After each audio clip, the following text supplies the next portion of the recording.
السلام عليكم ورحمة الله تعالى وبركاته. بالكالي وما waxa igu khasbay in arintan aan ka qayb qaato waxa waxa ay jeclaysi mise gadaal iga riixay in arintan aan ka qayb qaato laakiin koor intaan ku sheegay sababta igu khasabtay ama ay jeclaysiisay arintan in aan sameeyo bal ay isla fahanno waxaan ka hadlay waxay yihiin dawasho wacan. السلام عليكم ورحمة الله تعالى وبركاته. دمان waa islaamay asxaabta runtii ku xiran jamaacad waa aniga Cabdiraxmaan idin dhamaantiin bas soo dhawaada meel baa joogtaan. runtii maanta waxaan rajaynayaa follower ka duubo arinta maanta runtii meeshan ka dhacaysa wadankan deganaha Norway magaaladan ka deganaha Fredrikstad ee maanta runtii ka dhacaysa doorasho oo runtii ay ku saabsan tahay guddiga jaaliyadda Soomaalida Fredrikstad. aniga shakhsi ahaan runtii waxaan rajaynayaa inaan ka mid noqdo guddiga cusub oo caawa doorar rabo oo hadda kadib shaqada bilaaban rabo. waxaan rajaynayaa runtii inaan wax yar oo arinta ku saabsan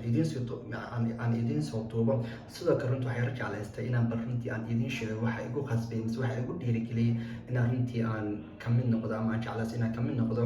guddiga maxaan ku dhahay jaaliyadda Soomaalida ee Fredrikstad. marka isla socod wanaagsan.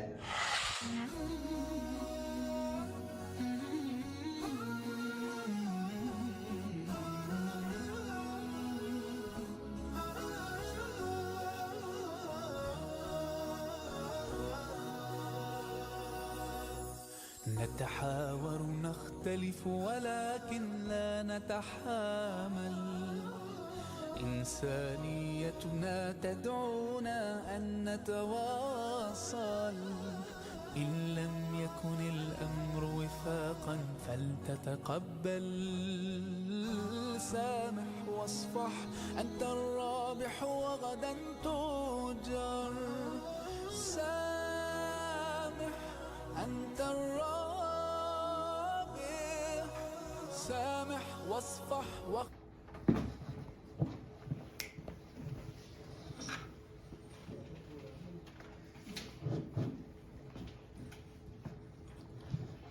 فأعوذ بالله من الشيطان الرجيم.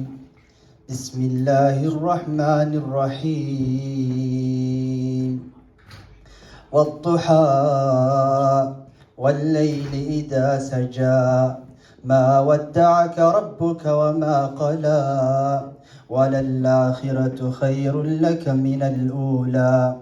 ولسوف يعطيك ربك فترضى ألم يجدك يتيما فآوى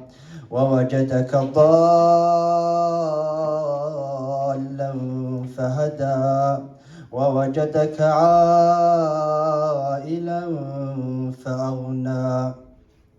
فأما اليتيم فلا تقهر وأما السائل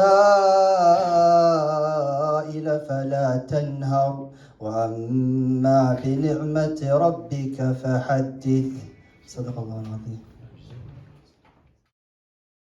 أنت الرابح.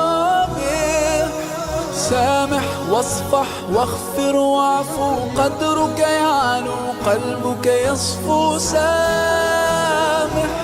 أنت الرابح. سامح وتعايش كي نرقى كي نصبح مجتمعا أقوى. سامح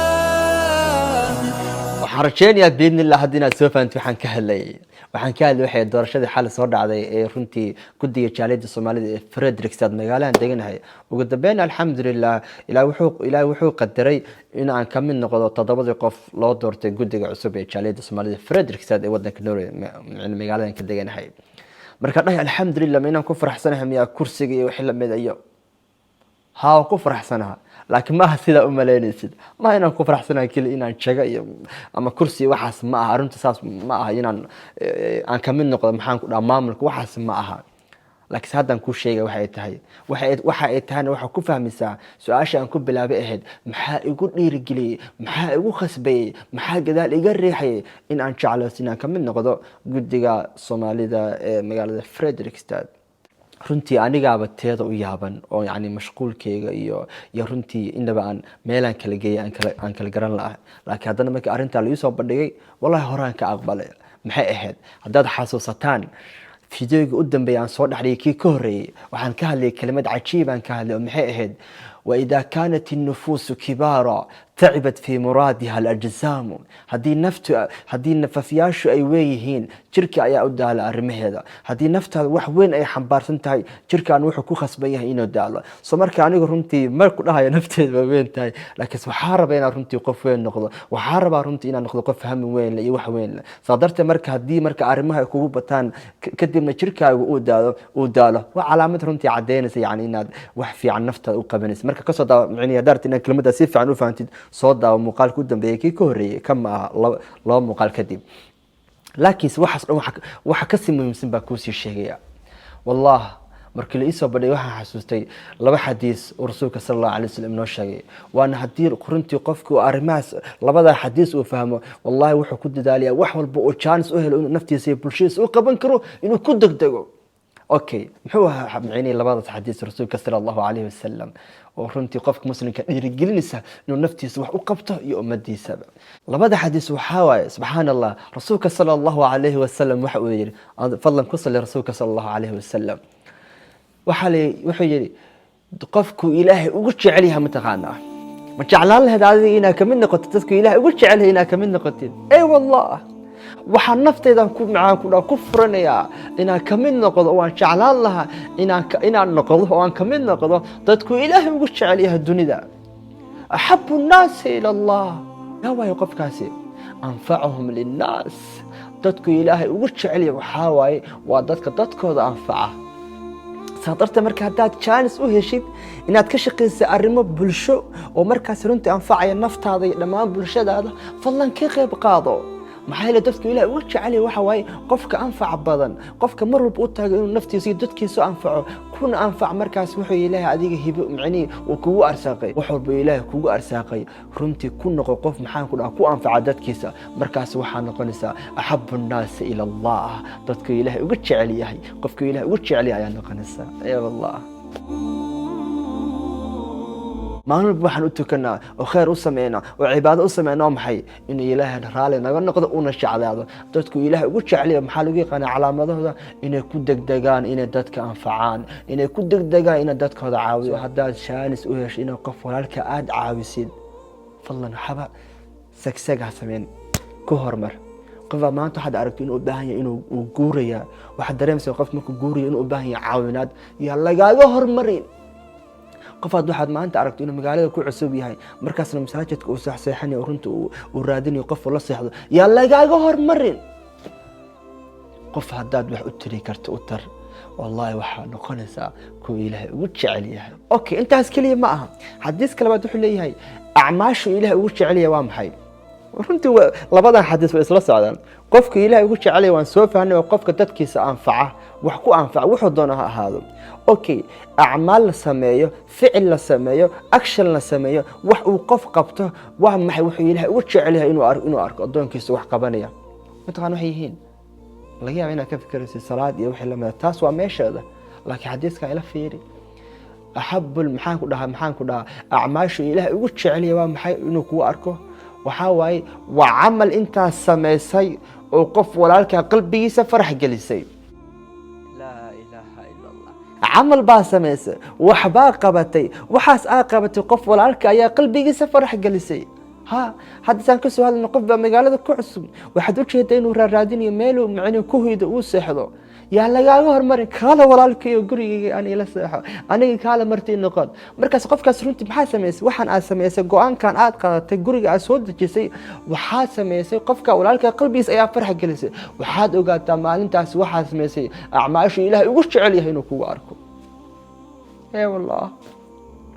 dugsi baa timaaday qof baad waalid baa caruurtiisa wax ku keenay kalimadii quraankii baa u bartay uu ku farxa waalidkii wuxuu ku arkay awlaadiisa waxa sameeyay wuxuu ilaa amal la sameeyay ilaa ugu jecel yahay sameeyay maxay wax walba sameeyay kadibna qof kale qalbigiisa uu farx galiyo wallahi waxa sameeyay maxaan ku dhacmaasho ilaahay ugu jecel yahay ha abaha guriga ku yimaaday waa soo dhaweysay cunta u soo bandhay cunta soo siisay waa soo dhaweysay qalbigiisa farx galay abaha iyo hooyada wallahi waxa sameeyay acmaasho ilaahay ugu jecel yahay maxaan ku dhaw ku arko soo marka runtii inaad bulsho markii lagaaga yeero ama jaaliyad lagaaga yeero ama aad aragtay maxaan ku dhaw free film bilaash loo shaqeynayo wallahi yaa lagaaga hormarin ha haddaad muqdisho degantaha ku orod arrimaha bilaashka ah oo wadooyinkii la hagaajinaya xeebta la yidaayo yaa lagaaga hormarin maxay qof baa meesha samara ku leeyahay maasha Allah wadada nadiif waaye ma qalbigaas farx galay macni farxad ay gelisay waxaad ogaatay inaad sameysay maalintaas aad sameysay nadaafada aad ka qayb qaadatay inaad sameysay camalku Ilaahay ugu jecel yahay inuu kugu arko subhanallah acmaash Ilaahay ugu jecel yahay maxay waa camal aad sameysay kadibna qof kale qalbigiisa farx galay arrimaha bulshada kale jaalidaha kale masaajidada kale waxaas yaa lagaaga hormarin ku dadaal inaad ka qayb qaadatid si bilaash ah ikhlaas iyo niyad Ilaahay dadsa u sameynaysid kadib waxaad ogaataa waxa noqon kartaa qofku Ilaahay ugu jecel yahay qof dadkiisa anfaca iyo waxa mar walba camalkaas sameeyay wuxuu noqon karaa camalku Ilaahay ugu jecel inuu ku arko camal intaas sameeyay qof kale qalbigiisa oo farx galiyo yaa leed sadartii Ilaahay waxaan ka bariyaa wax walba aan sameeyno in ikhlaas Ilaahay nooga dhigo kadibna acmaasha sameeyno qof kale qalbigiisa ay farx galiso markaasna Ilaahay uu nooga soo qaado acmaasha aan sameeyno ku ugu jeclaa Ilaahay waxaan ka baray inuu naga mid dhigo dhamaanteedba kuwa naftooda iyo dadkooda anfaca si markaas aan u noqono dadku Ilaahay ugu jecel yahay يا الله عادي هذا ما سنتين وحبوا رنتي خير عن شيء لا حق سكيمادين وحبوا الشرعي خلد عن شيءنا نفط الشدة حق كيمادين هذا لنا سرنتي إن مقال كان ضد كلام فعي إن عندي وحب كتيرة فضلا سيشر قرأ وأنا ما زلت والسلام عليكم ورحمة الله تعالى وبركاته.